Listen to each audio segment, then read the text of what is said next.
کاغذات کی تجارت کرتے ہیں تو کاغذ جو کوٹ وغیرہ کی شکل میں جو کچھ ہے وہ سب مال تجارت ہے. ان کی جو قیمت لگے گی اس قیمت کا 2.5% حصہ اللہ کے راستے میں آپ کو بطور زکات کے ادا کرنا ہوگا. 40واں حصہ یعنی 2.5% بنے گا اس کا 1,00,000 میں 2,500 روپے. صحیح کہا ہم نے؟ ارے حساب میں ہم کچے ہیں. 1,00,000 میں 2,500 روپے آپ کو ادا کرنا ہوگا. یہ ہوتا ہے مال تجارت. ایک چیز اور اس میں سمجھ لیں آپ نے اپنے کاروبار کے لیے جو کاروبار کا سامان ادھر ادھر لے جانے کے لیے جو آپ نے گاڑیاں خریدی ہوئی ہیں, 2-4 گاڑی ہے آپ کے پاس, وہن وغیرہ ہے کہ ادھر سے ادھر سامان لے جانا پڑتا ہے, مال ڈلیوری کرنی پڑتی ہے, پارٹی کے پاس بھیجنا پڑتا ہے, ان گاڑیوں میں زکات نہیں ہے. اور جو مشینیں آپ کے پاس ہیں جن مشینوں سے چھپائی کرتے ہیں ان مشینوں میں بھی زکات, ارے بولو بھائی, نہیں ہے. ان مشینوں میں بھی زکات نہیں ہے. زکات اس میں ہے جو مال تجارت ہے, جس کی آپ خرید و فروخت کرتے ہیں اس میں ہے بس. لہذا وہ زمین کی شکل میں ہو, کوئی شخص زمین کی خرید و فروخت کرتا ہے تو اس کی بھی زکات ادا کرنی پڑے گی. اور جس نے زمین خریدی ہے اس لیے کہ اس میں رہائش اختیار کرے گا تو اس میں زکات نہیں ہے. اچھا, زمین کی بات آ گئی تو میں بتا دوں. ایک شخص نے زمین خریدی اس نیت سے کہ اس کو بیچے گا, اور اس نے خریدا تھا 20 لاکھ روپے میں. 1 سال کے بعد اس کی قیمت 40 لاکھ روپے ہو گئی تو اسے 40 لاکھ روپے کی زکات ادا کرنی پڑے گی. موجودہ قیمت کا اعتبار ہوگا. جس طریقے سے سونا چاندی میں موجودہ قیمت کا اعتبار ہوگا, جب آپ نے خریدا تھا اس کا اعتبار نہیں ہوتا ہے, موجودہ قیمت کا اعتبار ہوتا ہے. اسی طریقے سے مال تجارت میں بھی موجودہ قیمت کا اعتبار ہوگا. جو دکان ہے اسٹاک مال بہت پڑا ہوا ہے, اس کی ترتیب یہ ہے کہ آدمی کو چاہیے اس میں کا اندازہ لگائے کہ اگر میں پوری دکان کا اسٹاک بیچ دوں تھوک کے حساب سے تو اس کی کیا قیمت آئے گی. اس قیمت کے حساب سے آدمی کو چاہیے کہ زکات ادا کرے. بہت آسان ہے جو شخص زکات ادا کرنا چاہے. تو 2 طرح کا مال ہوا. تیسرا مال نقد رقم جو آپ کے پاس ہے روپیہ کی شکل میں, وہ بھی حقیقت میں سونا چاندی ہے. تو نقد رقم جو آپ کے پاس ہے اس میں بھی زکات ہے. ان تینوں کو جمع کر دیا جائے گا.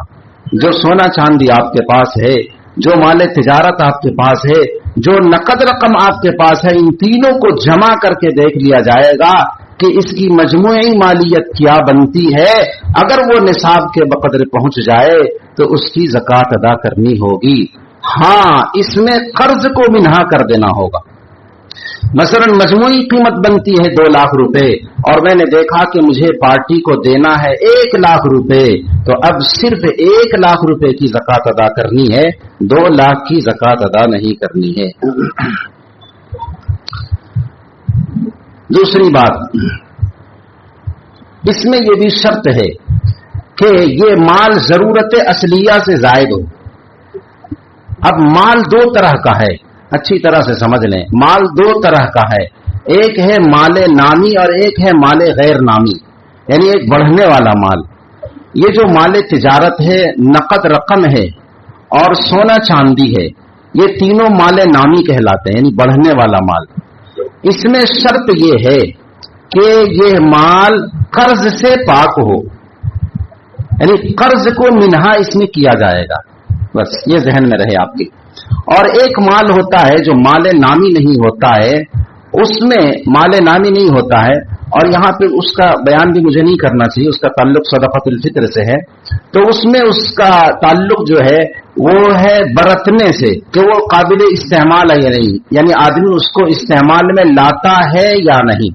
خیر, اس کو آپ رہنے دیجئے تاکہ کہیں ادھر ادھر نہ ہو جائے.